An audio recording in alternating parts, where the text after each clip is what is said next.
이어서 포항에서 전해드립니다. 경북 동해안 지역은 오늘 대체로 맑고 선선하겠습니다. 오늘 아침 최저기온은 11도에서 15도를, 낮 최고기온은 경주 23도 등 19도에서 23도로 바람까지 불며 비교적 선선하겠습니다. 미세먼지와 오존 농도 모두 보통 단계로 강한 자외선에만 주의하시면 야외 활동하기 좋겠습니다.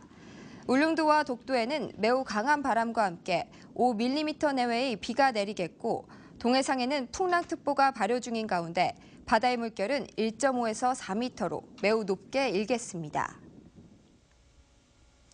문재인 대통령이 다양한 탈핵 공약을 내건 가운데 노후 원전인 월성 1호기 가동 중단 약속이 어떻게 이행될지 주목됩니다.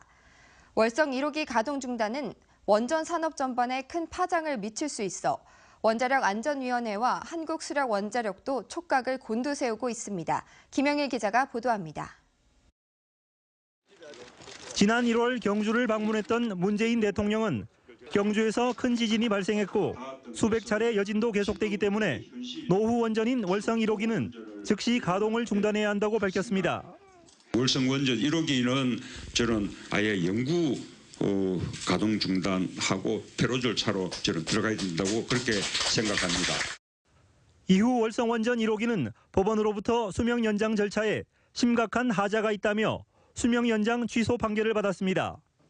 하지만 원자력안전위원회가 판결에 불복해 항소했고 법정 공방이 계속돼 왔습니다.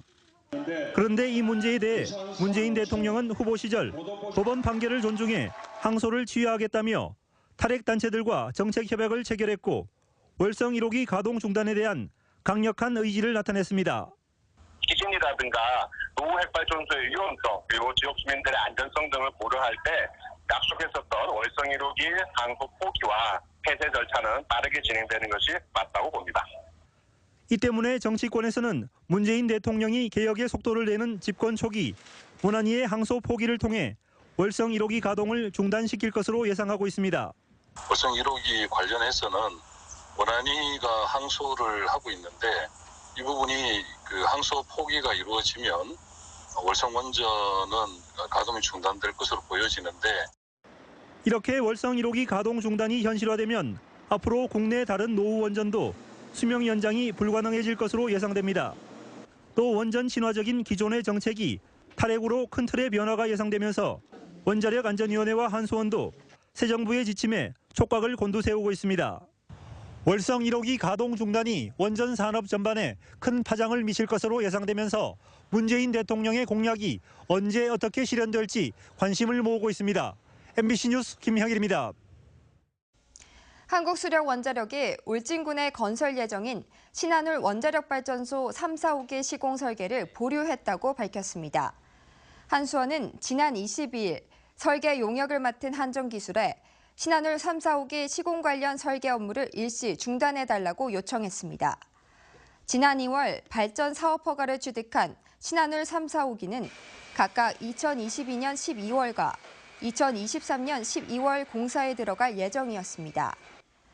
하지만 문재인 정부의 출범으로 원전 정책에 큰 변화가 예상됨에 따라 한수원은 정부 정책이 미확정된 상태에서 사업 공장에 미칠 여러 가지 영향을 최소화하기 위한 조치라고 설명했습니다. 다만 건설 허가와 관련된 업무는 그대로 진행한다고 덧붙였습니다.